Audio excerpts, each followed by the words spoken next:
Folks, we're here. We're doing this. We're going live for the very first time. I got my notes.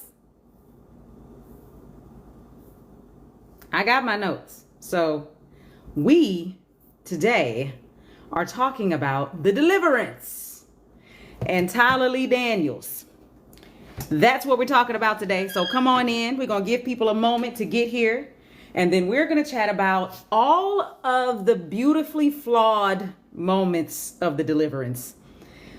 What we do here is we break things down. Why? Because as a script consultant, I teach people how to write screenplays. So this time is not just about talking down on Lee Daniels or talking about how terrible the movie was, or even talking about how good the movie was, right?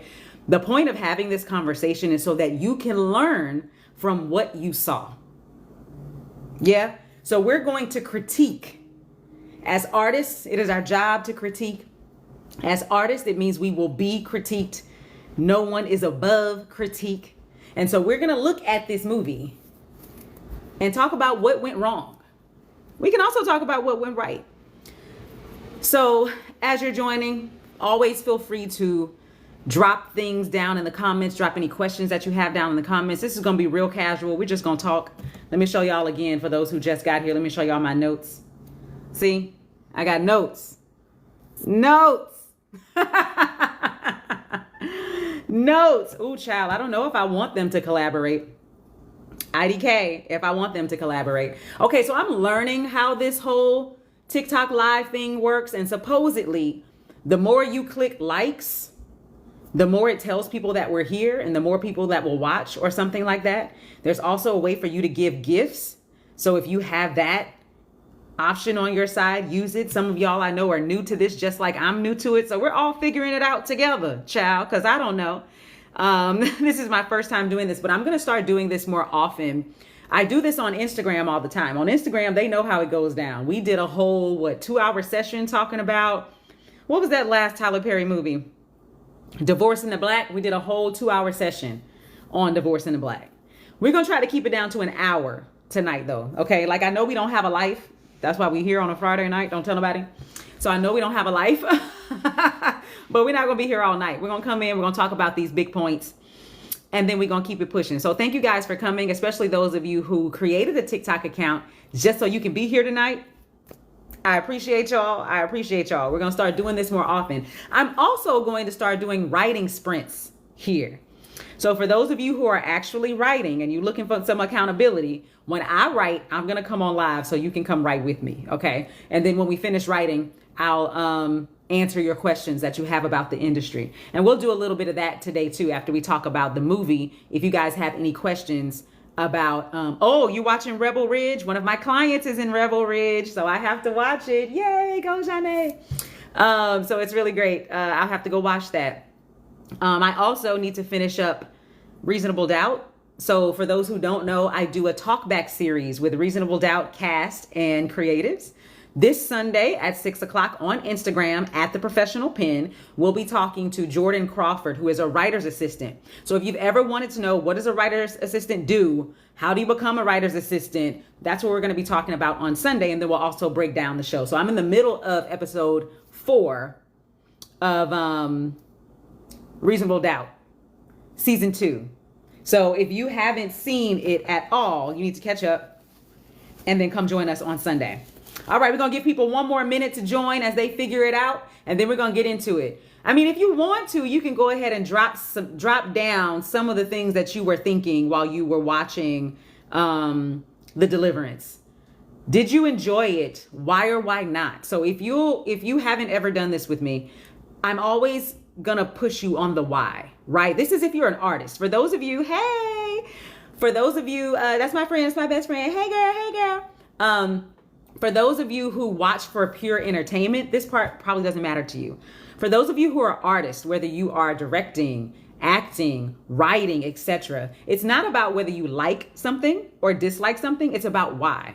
In the why is where we learn. In the why is where our skills grow. And the why is where we learn how to transfer what we understand onto the page or into our craft. So if you have comments about how you felt about the Deliverance, go ahead and drop them in the comments, and we'll talk about them as we go. All right, we're 5 minutes in. Let's just go ahead and get into it. So first of all, let's start with the good. I don't always do that because there isn't always good. Okay, Anthony said he saw the trailer and was like, absolutely not. You know what? Black people in general kind of have a thing about horror, but especially when it becomes something about demons, right? When it becomes something about demons, Black people who tend to be religious people, we're not all religious, but who tend to be religious people definitely pull away. They're like, I'm not inviting that spirit into my house. No. Let's see. I was lost from the start. Then I lost interest quickly because I didn't know who these people were. Okay, great. But yeah, so I know a lot of people didn't watch. So I'm going to give you enough information. You can decide if you want to watch it or not. But, you know, if there is ever a good place to start, I try to start in the good. And in this particular movie, I feel if I keep wanting to call the man Tyler, that's not his name. Lee, I feel if Lee would have stayed in his bag, his precious bag, his butler bag, his I write dramas about the human experience bag, this would not have been a terrible film. Just like Precious isn't terrible, just like The Butler isn't terrible. He's probably done some other films, but those are the ones that come to mind. I'm not a fan of his television series, so I wasn't into Star. Did he also do Empire? I wasn't into Empire, but they're also more like soaps. They're very, very soapy, and I don't really get into soapy television. But if we just talk about his films, he tends to really go into the depths of a character and pushes their vulnerabilities out onto the screen. Like he does that well, right? So if we take the horror part away from this, take the horror part and put it over there. Don't put it over there, act like it doesn't exist. And just look at it as a drama about a mother who is trying to do better, an extremely flawed woman, right? She's an alcoholic, for those who don't know. And on some level, she's abusive to her children, emotionally and physically, right? Not the kind where you feel like, okay, go get the belt, or I'm actually physically fighting my children, but she's very rough with them, all right? So if you think of her as just an extremely flawed woman who CPS is after her children and she just wants to do right, right? She's moved into this new home. She's really just trying to get herself back in line. She's estranged from her husband, who is, I believe, in the military. If he's not in the military, he's in Afghanistan doing something. And what we learn while we're there is her mother was also abusive to her in some kind of way, right? We hear her say often, like, who do you think I learned it from? I got it from you, kind of thing, right? So because of that, we know that there's a lot of work that she has to do. She's an insecure person because of how she was raised. And now she's trying to raise these 3 children. And so thematically, she needs to fight her inner demons, her own inner demons, in order to be able to be a better mother and in order to be able to prove that she can take care of her kids. That in itself, if you just watch it for that, again, putting the horror parts to the side, if you just watch it for that, especially because these actors are giving you everything. These actors are giving you everything. Okay, all of them. He hired and cast very, very talented people, right? So if you're watching it just for that, it's actually a decent film. When he decides to step into the horror of it all, that's when it starts to fall apart. Because what I want you to hear today, if you don't hear anything else, is horror has rules. And if you don't follow the rules, you end up with something that's kind of a mess of, oh, this seemed cool, let me try that. Oh, that seemed cool, let me try that. Hey, let me pull this out of nowhere. Let me throw that in there. Oh, that'll work. And so it leaves you exactly like you're watching 2 different movies. It leaves you confused about what's actually happening here, right? So the same thing is true if you're writing science fiction, right? Science fiction and horror is, in quotations, not real life. It depends on who you are and what you believe, right? But it's not real life. So that means you have to set up the rules for us so we can have expectations and we can follow where this thing is going. And from the beginning, first of all, it takes forever before something horror starts happening. And when you're watching a horror, you have to kind of get a few moments up front so that you understand what kind of movie you're watching, right? If this is with any genre, with whatever genre it is, you got to show me something within those first 5 minutes or so. So I understand what I'm doing. There were a lot of people who didn't know what the movie was about. I didn't really know what the movie was about, but there were a lot of people who didn't know what the movie was about. And the reason that they stopped watching is because the horror moments came out of nowhere for them. Hey, welcome to the people who are joining. The horror moments came out of nowhere for them and they weren't ready for them. And it confused them, so they stopped watching. This is why you want people to know up front, this is a horror. So you drop something in there, a little moment, a little music, a little jump scare, something, so that we know that that's what it is. But this film was a drama at the beginning. And again, I was kind of enjoying the drama. And then the horror started happening. I was like, huh? What?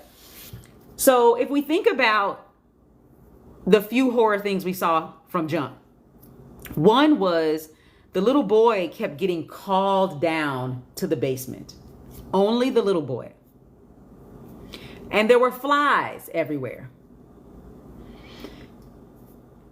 What we learn is that there's a dead cat in the basement. Now, is the dead cat calling the boy down to the basement? We learn later that no, it was the demon. Did the demon bring the cat down there and kill it? Did the flies tell us that there was a demon, or did the flies tell us that there was a dead cat? Right? The flies and the dead cat seem to be used as your, hey, this is a horror film moment, but it's totally disconnected to the actual horror elements, which is there is a demon in your basement.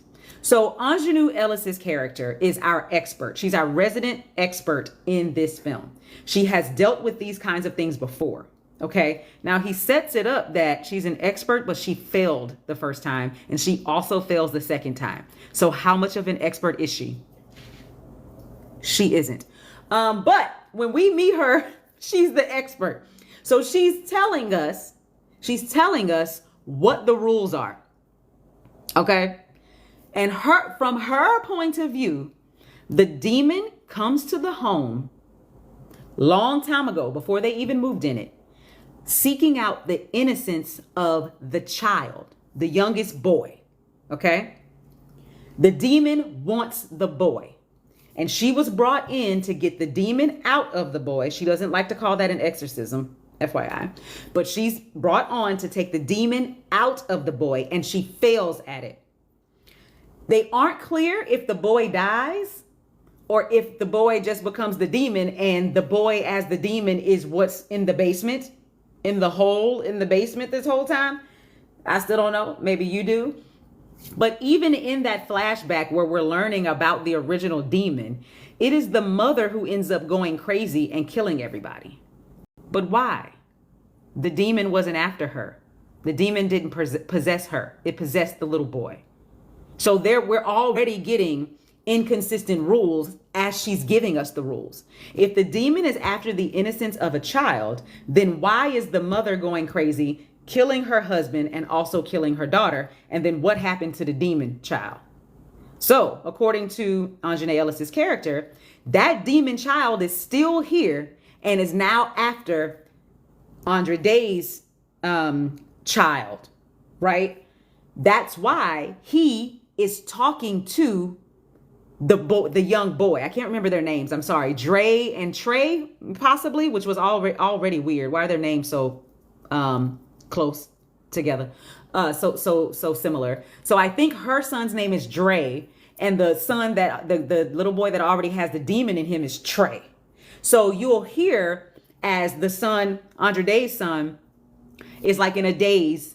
He's not possessed yet because he's talking to Trey, who we can't see, who is the demon. Okay. So he's talking to him. So that tells us that the little boy is seeing Trey in the shape and form of a little boy or possibly the demon. Hey, Anisha, welcome. Right. So we're already confused about exactly what the demon is. Dre, I can't do it with these names. The son always goes to the basement, but also says that the little boy or the demon is in his closet, right? We don't ever have proof that he's in the closet. We don't have proof that he's in the basement. We just had a dead cat in the basement. Those two things, they don't equal each other. If he can be anywhere, at one point he was outside on the swing set with the little boy. If he can be outside on the swing set, if he can be in the closet, then what does it matter what's happening in the basement? Right? What does it matter that there's a hole in the basement? What does it matter that there's a dead cat in the basement? This demon can be anywhere, right? And then on top of that, Anjanae Ellis's character, our expert, told us that this demon is specifically out for children. It is only the youngest son who ever sees him, who ever goes down to the basement. So how and why did the demon all of a sudden start possessing the older children once they were at school? We never saw the older children trying to go to the basement. We never saw the older children staring into the distance, banging their heads into things until later, right? But again, by the rules said that the demon was after the smallest son. So why is the demon after the other two children as well? What does the demon want? Because if the demon wants the smallest son, he's had him since not the beginning of the film, because we didn't get any horror stuff until a good 20, 30 minutes in. But from the moment he goes down to the basement the first time and that he's in a trance to the moment that he's hitting his head up against the wall, the demon already got him. The demon got him. Go on about your business, demon. You got what you wanted. Why are you still here? Why are you still here? Why are you after the other children? What do you want ultimately? And what do you gain when you get it? Because actually, you got the other boy from a long time ago. You got him. You won. So why are you back? What are you missing? What are you trying to get to? You get to the little boy and take his soul, and you get what, demon? You get to the boy, you take his soul, and 30 years later, you decide to come back to get another little boy. To what end? What are you looking for? Is it about the number of souls that you get? Can you only get little boys? Again, according to the expert, the answer is yes. So see all of these questions that are coming up because the rules aren't very clear. Now I'm going to jump to the end. So spoiler alert, excuse me, if you haven't seen it. But this demon eventually turns into mom. Well, even before the demon turns into mom, the demon kills mom. Why?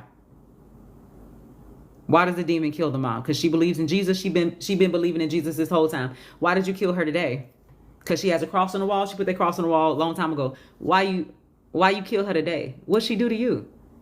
It's not like she saw that you were after the little boy and then decided to protect the little boy. And then you killed her because she was standing in the way, which would make her a complication to you, demon. But there was really no time where the mother understood something was happening eventually because she didn't believe her daughter at first, right? Eventually she believed her daughter and she told her daughter that she needed to have the cross up and blah, blah, blah, blah, blah. But other than that, grandma wasn't doing anything physical to save this child from the demon. So why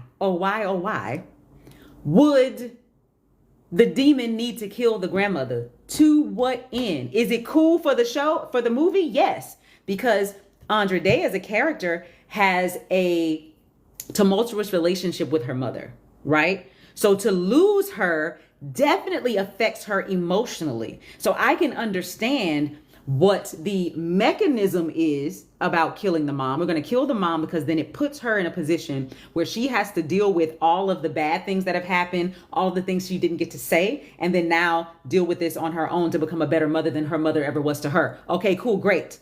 But as far as the horror rules go, why is the demon killing the mama when he's after the child and he already has the child? Matter of fact, the child wasn't even in the house anymore. The child was at the hospital. The child not even there. You know what? The child wasn't even there. And the demon was killing the grandmama. Why? To what end? Let me see what, how did the demon kill the mother and the daughter? Wasn't investigated for the mother. I don't know. All of these questions. And so this is what we mean, right? It's all of these questions about the horror rules. What or are the rules? So after the demon killed the mom, then the demon turned into the mom. Now, again, thematically, I totally understand why the demon would turn into the mom, because the daughter and the mom have a strenuous relationship, a strained relationship. So seeing your mom be the devil, and even though there is controversy around Lee Daniels changing this black grandmother into a white grandmother because he thinks that white women are the pillar of the black community. So even though there is, discourse around that, I understand what it means thematically to have the demon be a white woman in a black movie. I understand that. I understand that it's going to hit us a little harder when she starts using words like nappy and she's a white woman, supposedly in the form of a demon right now. Totally get it thematically, right? But if we look at the rules that are set up, why is the demon even concerned with this woman? Why is she even concerned with our protagonist, right? Because again, as we talked about at the beginning, the protagonist is fighting her own inner demons, alcoholism, abuse, etc., etc. So it would make sense for her at the very end to have to fight herself. The problem is the demon never wanted her. The demon wanted the child, according to the expert. So this would have been an entirely different movie, and it would have had an entirely different impact if the demon would have been after her the entire time. And then eventually turned into all of her demons that she needed to fight, which includes her mother and herself. That makes a whole lot of sense. What doesn't make sense is, oh no, it's after the child. And then suddenly the child ain't nowhere to be found, and it's just turning into your mama, and it's turning into you, and then it's like this black thing that runs around, and then now because it's inside your kid at the hospital, now he can do weird things. It's like y'all see somebody do something in one movie and think that you got to do it in yours. What does it mean? Everything that we do in our screenplays have to mean something. Everything has to connect. And I can tell as I watch this that we're just taking what we think are cool moments and just throwing spaghetti on the wall. Like, hey, we should do this. This will be cool. Hey, why not try that? That'll be cool. But then your rules get jumbled up, and then you don't have the same impact. I shouldn't have been laughing by the time Andra Day was fighting herself as a demon. I shouldn't have been laughing. It's not a comedy. I was laughing. I shouldn't have been laughing that, I know another underlying theme was that she needed to find God. She needed to find Jesus. Her mother had found God and supposedly gotten better now. I don't know how much better she was, dressed how she was, wearing them wigs she was wearing, and flirting with them young men. I don't know if that was Jesus, but okay. But we know that Andra Day's character needed to find Jesus herself. So I get it. The expert is terrible at being an expert because she can't get this demon out of none of these children. And she's given us all false rules. So, okay. But here comes this woman who really don't care nothing about Jesus. And all she had to do was yell Jesus out one time, and now the demon is dead. Look, I'm a Christian. I believe Jesus can do all things. I just don't understand why y'all had to use him in this movie like this. I don't know if her character was going to church the next day. I think she just wanted the demon out of her house.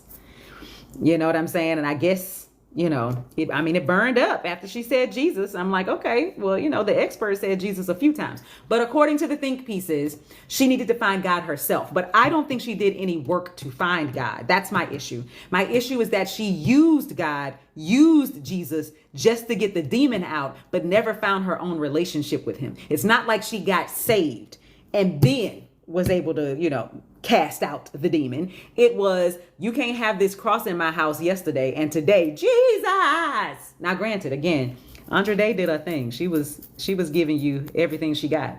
I mean, she's fantastic to watch. You know what I mean? Here's a question. Are there uniform rules for all horror? No. The rules are that there has to be rules. That's the rule.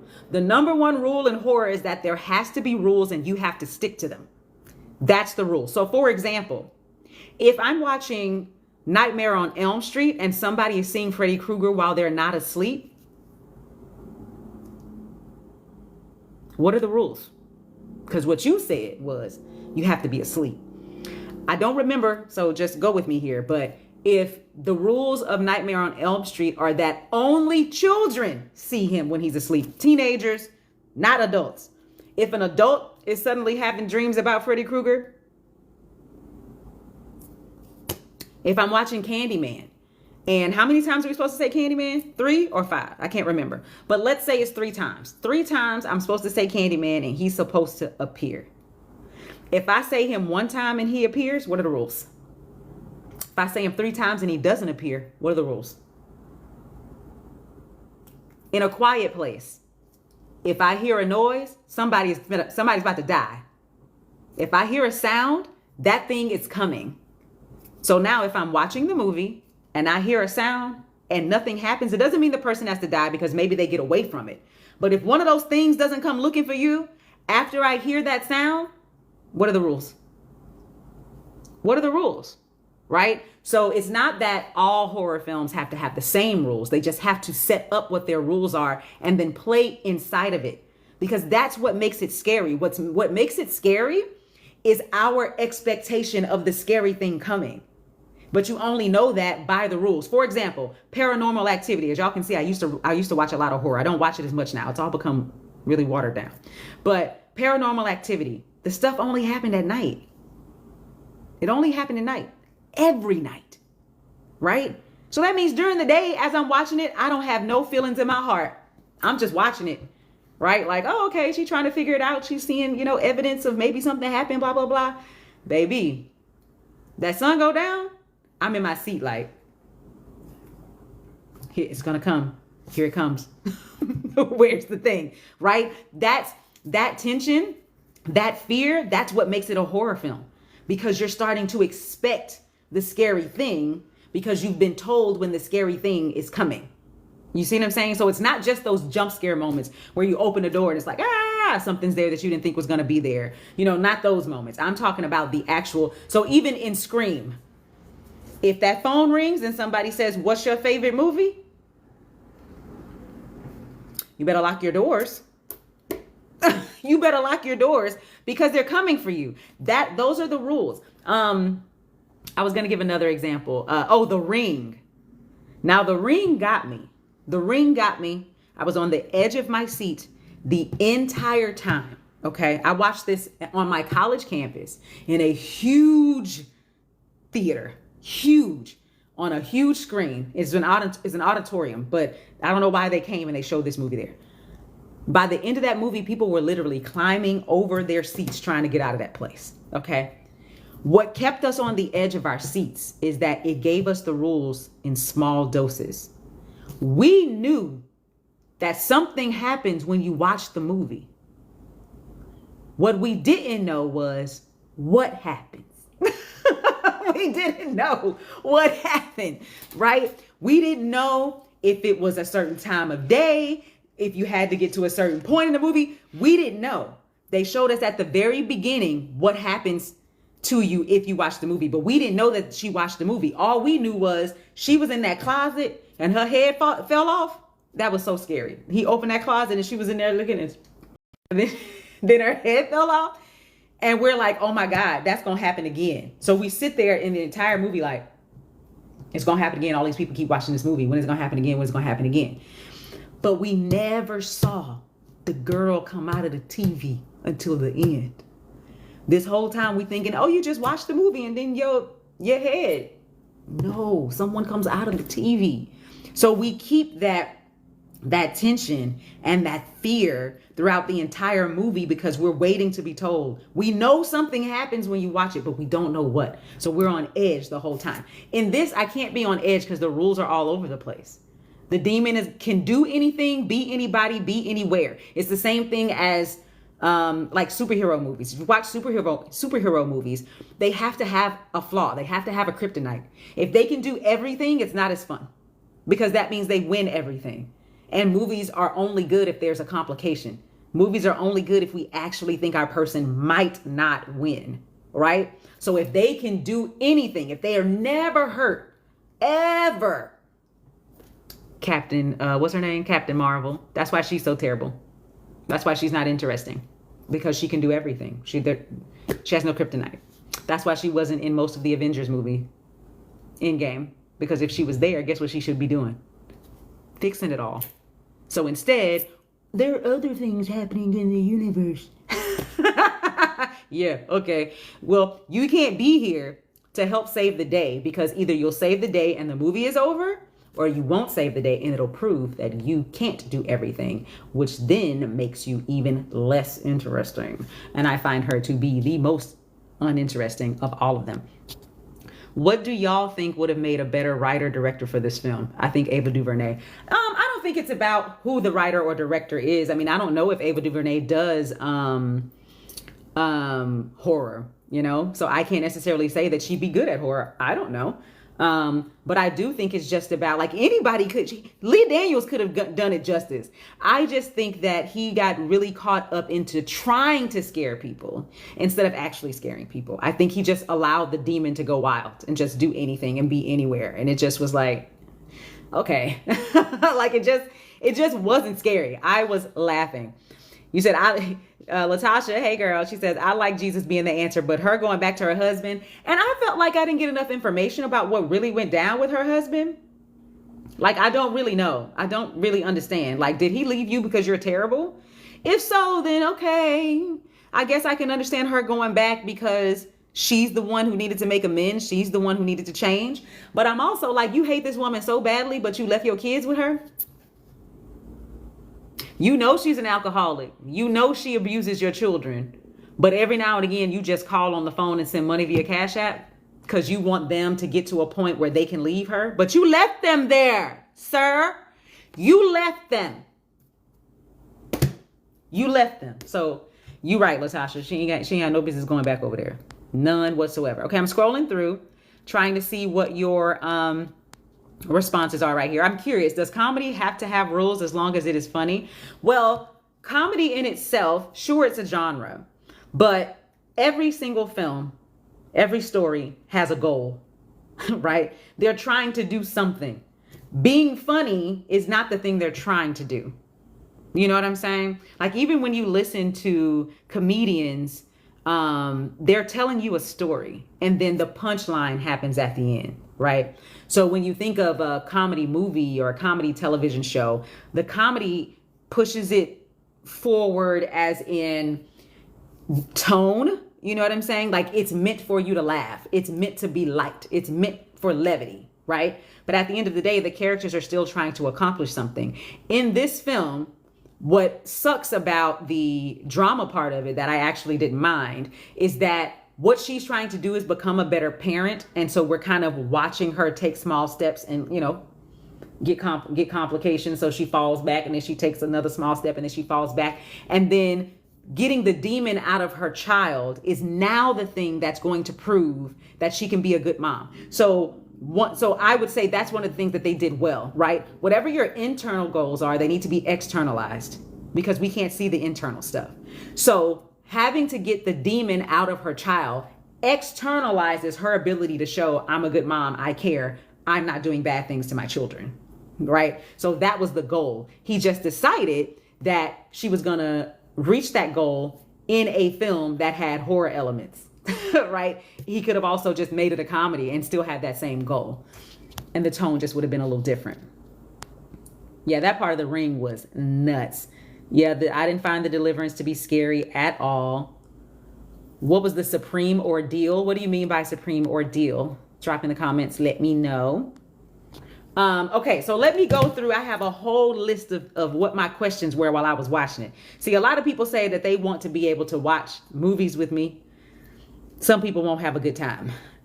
Here are all the things I wrote down. Some of the stuff I've already said, but I'm just going to go through it anyway. Okay, so we talked about the drama storyline being done well.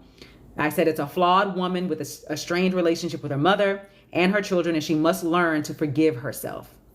How did he get Glenn Coast? Child, I don't know. I guess everybody need a coin these days. I said, Glenn, just please. Glenn, no ma'am. No ma'am. All right, so the horror is what fell short. So it took a long time to infuse the horror pieces. We talked about that. Everything was coming from the basement, and all we ever found was a dead cat in a hole. We never even seen like what's in the hole, because the demon was never in the hole. The demon was everywhere else, outside, at the hospital, at the school. I still don't understand why when the demon took over the eldest son, all he did was laugh a whole lot. What does that mean? I also don't understand why the little girl bled. Is this her period? Like, to me, it was like, this is how I know you're not a woman. Girls bleed. Like, we have periods. So was this her first time having her period? And was it something that, that it was too heavy of a flow? Like, how is the demon making you bleed from a place where we already bleed? What's happening here? I still don't understand what's happening here. So I don't understand why the little boy decided to take a poo in class and throw it on people. So those 3 moments of the demon now taking over all 3 children while they were at school. And then you're supposed to suspend your disbelief to believe that a psychologist, psychiatrist, or a doctor would see all 3 of these kids after getting multiple pieces of evidence, interviewing people at the campus, blah, blah, blah, to know what happened with those children and sit there and tell the mama ain't nothing wrong with them. It's not like the mom saw it herself. She wasn't even there. They got to the hospital because the school called the hospital. And you gonna sit here and tell the mama ain't nothing wrong? Now, that again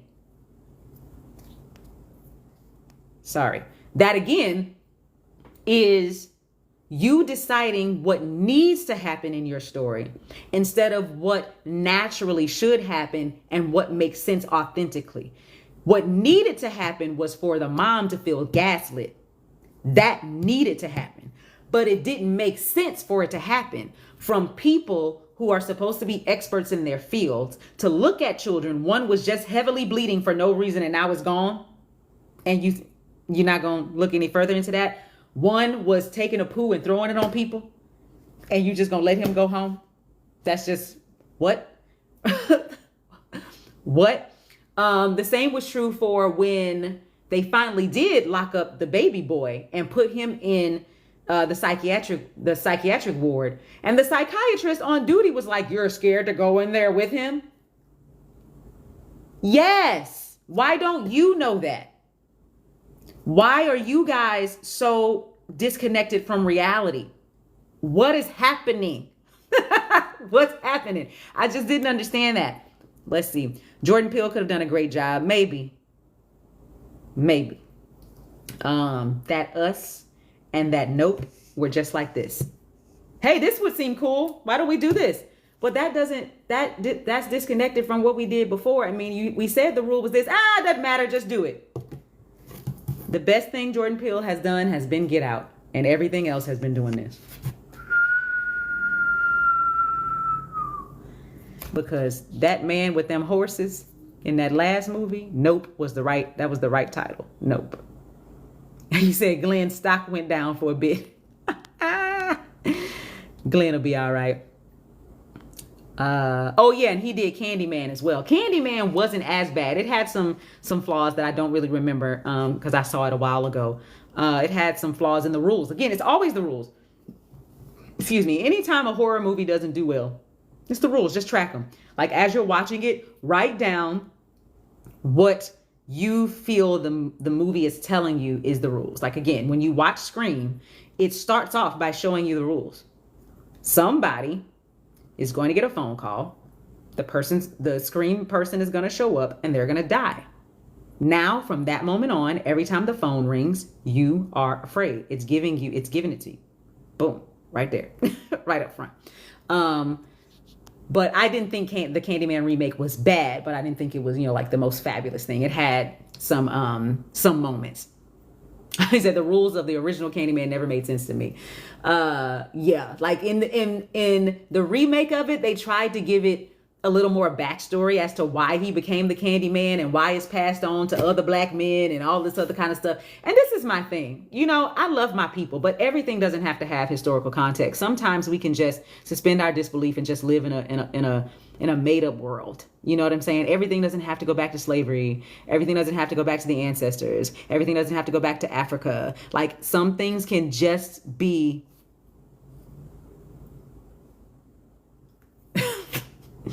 you know, can just be made up, can just be entertainment. Let's see. He was killed by a racist mob, but went on to torment a black neighborhood. Right, exactly. In Candyman. It's like, all right, so you out here tormenting children and stuff with your candy? Okay, let's see. All right, so we have would a script doctor have helped, or are they just a consultant? So a doctor and a consultant aren't the same thing. A consultant is more of a teacher, is more of like in any other field you've ever been in. A consultant comes in to just kind of help out, right? A doctor is the person who actually, you know, takes a pass at the script.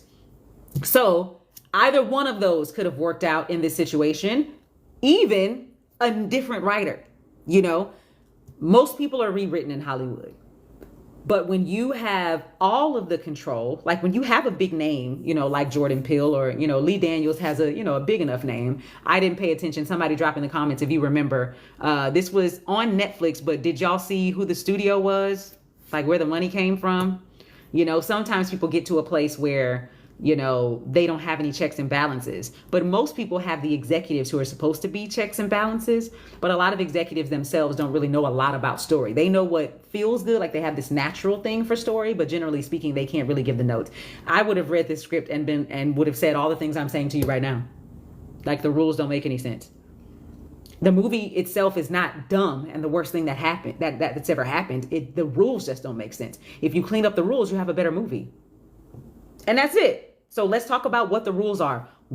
And this is an across the board note, not just for horror. What does the antagonist want and why? If you understand what the antagonist wants and why they want it, the rules will come.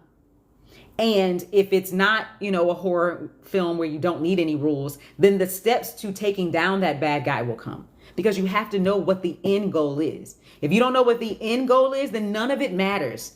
So if let's say the demon won this time and the demon got the little boy. So what? He just gonna come for another little boy later. Why? You got 2 little boys now. Why do you need 3? What are you doing with them? Are you killing them? What happened to the first little boy? Like, all of that information is like, all right, you know, you could be like the Pied Piper and just coming after kids, but the Pied Piper had a reason. I don't remember what it was, but he had a reason he was going after them children. Not to say that it was good, bad, or anything in between, because I know, you know, there have been other stories, other versions of what the Pied Piper was doing. So how do you feel about Boots Riley? Sorry to bother you. I haven't seen it in long enough time. It was, I'm trying to think of the word I'm trying to use. Like, I enjoyed most of it, and then it went to a really weird place. Let me just say that. It went to a really weird place, and now I don't remember enough about the specifics to go into like what I felt about it, but I enjoyed most of the movie. And then they started turning in demons, and then a whole lot of things. And so, you know, it was very extreme.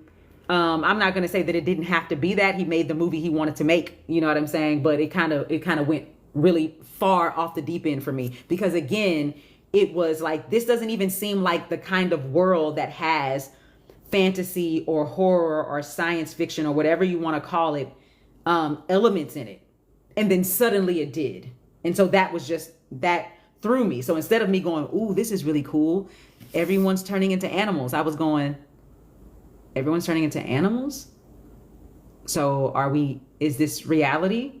Because it felt decently grounded. You know what I mean? Like it had a tone that made it, above being grounded, you know, like his desk would kind of fly into places or whatever, you know, so like, sure. But then it went to a place. And I couldn't go with it wherever it went. I think I saw all of it. I think there was one movie. It was either not Blind Sides, Blind. It was either Blind Spotting or Sorry to Bother You. That in the movie theater it got cut off. We're in the theater and it got to like one part of the movie, like towards the end of the movie, and it just cut off. And I don't think I've ever seen the end, and I just can't remember which one of you they were.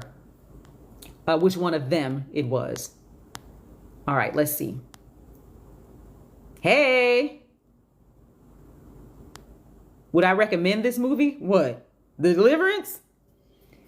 I mean, watch it if you want. I mean, I'm not going to tell people not to watch it. You know what I'm saying? Watch it if you want to. I don't recommend it or not recommend it. It's just, hey, if you want to see what's going on. Again, these actors are acting. I mean, the actors are giving you everything they got. You know what I'm saying? Watch the movie. But if you're going to watch it, you know, I'm going to make it not fun for you. Write down the rules. Come back and let us know what your questions are. Okay, let's see. What other things did I write down? What was the significance of the basement? Like, why was the little boy constantly going to stand in front of the basement? And if it was because the demon was calling him down there, but the demon was also in his closet, so he didn't need to go in the basement. The demon was also outside with him, so he didn't need to go to the basement. And so when did the demon get in him? At what point? And if he got in him during the time when he was banging his head up against the wall, why did he come out? Why did he jump out? Like, what does the demon want? It always goes back to that. Okay, so then I was asking, is the demon the actual devil, or is it Trey, the original little boy? Because what I didn't know is if the demon left Trey's body at some point and is now looking for another host, but we didn't get that information. All we know is that Anjanae Ellis's character, our expert character, could not get the demon out of the little boy. So I don't know if the little boy died. I don't know if he's still a little boy. Like if he stopped growing, I don't know. And so if Trey was possessed, but the deliverance didn't save him, how did he die? If Trey was possessed and the demon preys on innocent children, why did the mom kill her family? We talked about that. If Trey wants innocent Andre, why are the other two children suffering? What made Alberta suddenly smell something? I think this was in the scene where she died. She suddenly smelled something just out of nowhere. What was she smelling? Because nobody else ever smelled anything. And so that goes back to rules, right? If there is supposed to be a smell that triggers something scary coming, then you have to set that up at some other time. And there was no other time where it was like, and then not too many seconds later, you have an encounter with a demon. So what was Glenn Close's character smelling during that moment when she then got attacked? Okay, we already talked about the dead cat and the flies. We talked about why the daughter was bleeding. We talked about why the other guy was laughing. We talked about why Dre was throwing poop and eating it, throwing it on people. We asked why all the doctors thought that this behavior was normal. Like, why weren't they alarmed? I wanted to know why Dre didn't kill Cynthia's character. I mean, Monique's character, Cynthia. He did all that threatening to her. He took off the what are those things called? The things that had him harnessed to the bed. He broke those off, jumped out of bed, started doing all of this creepy stuff, crawled up the walls, and never killed her. Why not? Why was she in there in the first place? I guess she didn't believe that he was possessed, so she went in there. And then he said, yeah, I'm possessed. And he jumped out of the bed and then didn't kill her. Why? Why? You killing all the rest of you killing your grandmama. Why you gonna kill her? Let's see. And so what it felt like was, instead of killing her, it felt like the point of the scene was to show off Dre's demon time skills. That the writer said, well, let's make Cynthia go up to the hospital, and then that way we can really show what the demon can do.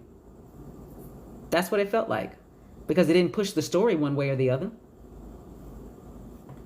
The doctor didn't even believe that he could do that in there. She didn't run out and tell the doctor.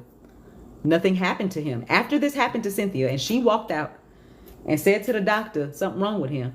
Nobody did anything. As a matter of fact, his mama was able to come take him out of the bed right after that. So where'd the demon go? Because the demon has the little boy. So if the point was, I want the little boy, you have him. Go do whatever it is you want to do. Instead, you're just going to wait in the hospital room. And then by the time the mom comes, you're not in the baby anymore. And so now she can take her baby back to the house, back to the black hole in the ground. That's smart, demon. So you're not very smart. You're not very smart. You don't deserve any souls. Okay, so the kids who were not at the deliverance were also delivered. Mom yelled Jesus in her household, and it reached wherever these kids were. I don't know if they were at a church, at a boarding school. They didn't seem like it was a hospital. I don't know. Oh yeah, because they had been taken away by CPS. So they were in some, I don't know, some place, and they got delivered. But none of the other people in the whole place saw that they were going crazy during that time.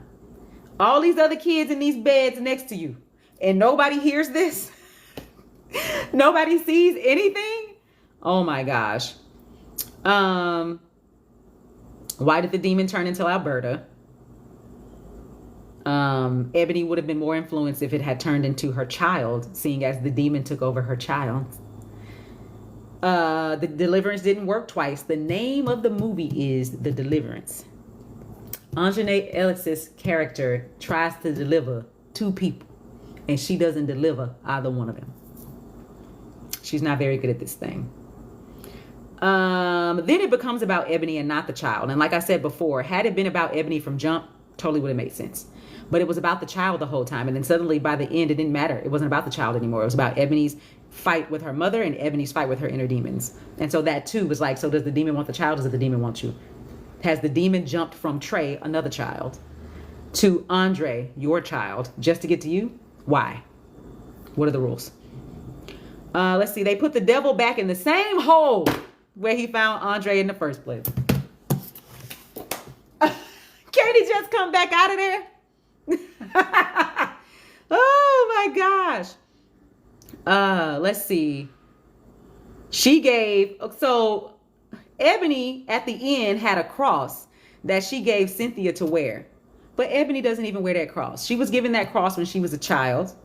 And then she had some trauma as a child that her mother allowed. And so she stopped believing in Jesus. She stopped wearing that cross. So now that she's saved, why wouldn't she wear the cross? Why would she give it to Cynthia? So you just was in here yelling Jesus so he could come save you. And then you gave your cross away. You're unappreciative. You're unappreciative. That's what it sounded like to me. Let's see. I laugh because not you paying Omar Epps a coin to come into this movie and say 3 lines. Look, I'm not mad. Get your money. I'm not mad. And then I guess my last thing was like Glenn Close said, well, why not? I'm towards the end of my career. Why not? Let's just do it. Why not do it? Okay, so TikTok has a whole lot of, I don't know what any of this stuff means. I'm just pushing the buttons. They got a whole lot of buttons on here. Okay, I don't know what that means. But anyway, so the moral of the story is I thought it started off as a decent drama. And then once we get into the horror elements, the rules become very unclear. And so then it makes it not have as much impact as it could.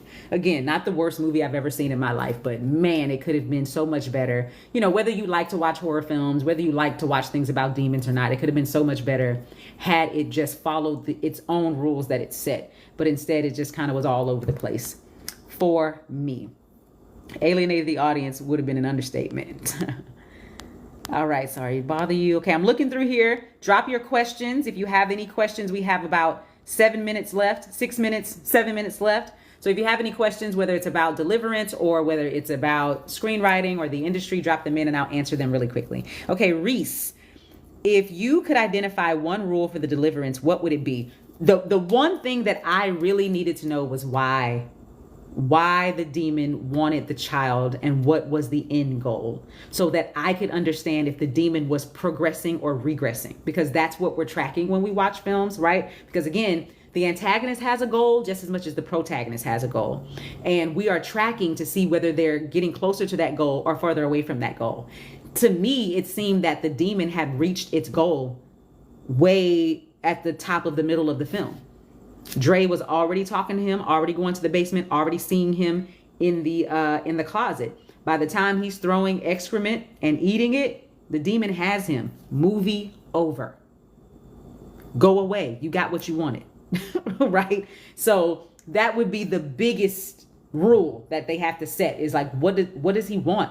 So that I can know. So for example, let's say it's just trying to capture as many souls as it can, right? Then I would know it's going to jump from Dre, the baby, like maybe it already gets him and kills him now, or maybe it starts from the top, right? So it jumps into the oldest son first. does whatever it needs to do because it's trying to become stronger, right? Like, I need this many souls because I need to get my whole full form so I can really go out here and wreak havoc in the world, right? So I'm going to go to Nate first, then I'm going to go to the daughter. And now we know that it's jumping souls and killing people. So we're anxious about it jumping into the baby. You see what I mean? But there's nothing set up for us to be anxious about because it was just kind of going anywhere and doing anything and not getting any better, not getting any stronger, not leaving the basement, but leaving the, so it was just really hard to follow for that. Clean Coast is a gym. Okay, let's see. Scrolling so I can see what your questions are. This is supposedly based on a true story. The true story feels as inconsistent as the movie. Yeah. And, and that's the thing, right? Because it's based on a true story and likely in real life, it was inconsistent. But that's real life. In a movie, you got to set rules. But even in real life, I assume there were some things that would trigger her to let her know the demon is doing something right now. You know what I mean?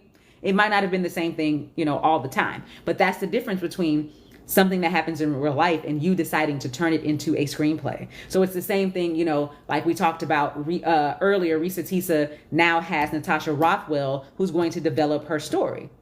Yes, it needs to be developed because you can't just take this, her anecdote of what happened to her in real life and just throw it onto the screen. It has to be developed into the medium for television, or it has to be developed into the medium for a feature, because those two act structures are not the same, right? So the same thing is true here. Even if everything that he researched was inconsistent about what actually happened in real life, it was his job to give us a through line. If you really want me to be afraid, like if you really want me to be like, oh my God, the demon has, like, it being a demon in itself is not enough, right? Like in Paranormal Activity, the demon wants to take her away. That's what he's trying to do every night. He just fails at it. You're right. He wants to take her. That's what he's trying to do. That way we know if he takes her, game over. So what is she trying to do? Not be taken. Get rid of it so she isn't taken. Simple. Simple. The more simple the rules are, the more complex your storyline can be. The more complex your storyline is, the more simple your rules have to be. If you have a simple story, you can have complex rules. But if you have both, people kind of get lost in the sauce. I would love a film analysis on the movie Blink Twice. Is that out right now? Or is that an old movie? I feel like I've been hearing it. Restraints. Thank y'all. Restraints. Sonya and Reese and DeAndre. Thank y'all. I just couldn't get that word out earlier. All right. Supposedly the little boy in real life did that and the nurses saw it. But did the nurses then act like they didn't see it? That's my question.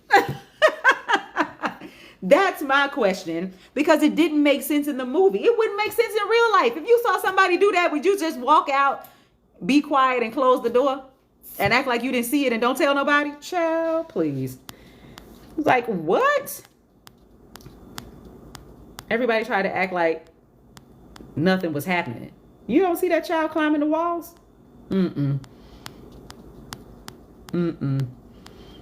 All right, we got a couple of minutes. So there's a meme that said love and pickleball. What's love and pickleball? Lee, Omar, what you doing on Friday? Shit, what you need? Absolutely. That's exactly how it felt.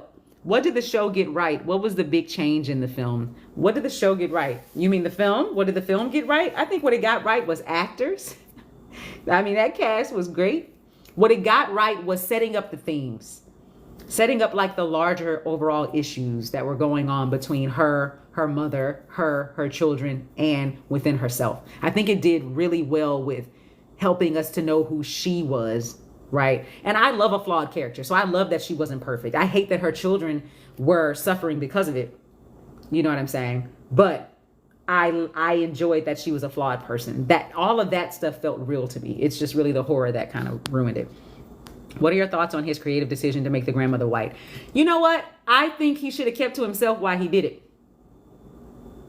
to be perfectly honest with you. Because watching the movie, I was more taken aback that it was Glenn Close than anything else.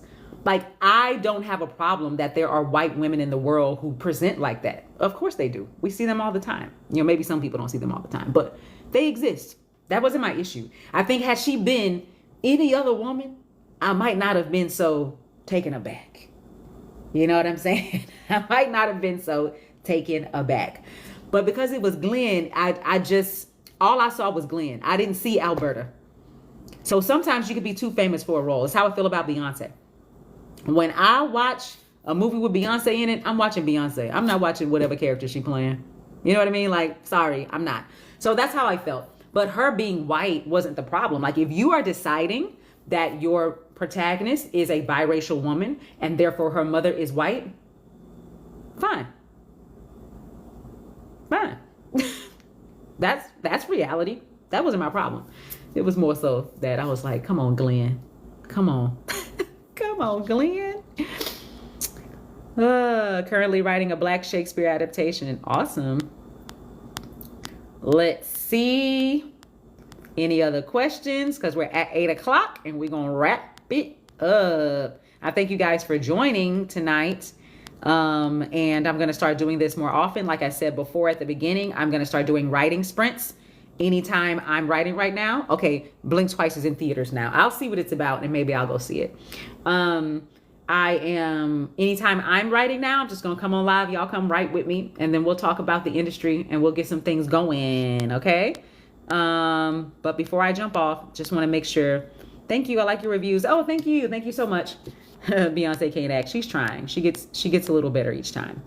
More reviews. You're welcome. You're welcome. Thank you guys so much for joining me. Now, I don't even know how to get out of here. I'm gonna push a button and we're gonna see what happens. But thank you guys so much and see you next time. Oh, I always do this part. So I have to do my spiel. So when I cut this into social media clips, people will know who I am. Hi, Shannan E. Johnson, CEO of The Professional Pen, where we develop screenwriters from I did a pitch. Need help with your screenplay? Go to www.theprofessionalpen.com. Happy writing!